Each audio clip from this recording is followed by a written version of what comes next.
ಧಾರವಾಡದ ಹೆಬ್ಬಳ್ಳಿ ಅಗಸಿ ಹತ್ತಿರವಿರುವ ಮಣಿಕಂಠ ನಗರದಲ್ಲಿ ಓಮಿನಿ ಕಾರಿನಲ್ಲಿ ಸಿಲಿಂಡರ್ ಸ್ಫೋಟಗೊಂಡ ಪರಿಣಾಮ ಬೆಂಕಿ ಹತ್ತಿ ಉರಿದಿದೆ.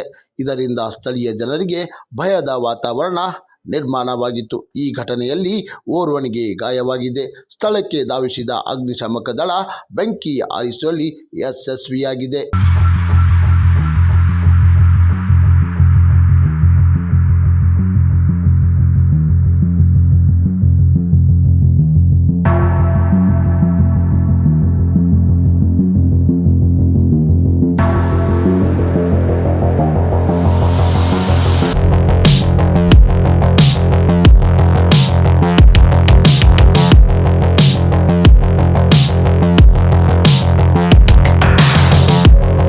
ಈ ಪ್ರಕರಣವು ಶಹರ ಪೊಲೀಸ್ ಠಾಣೆಯಲ್ಲಿ ದಾಖಲಾಗಿದೆ.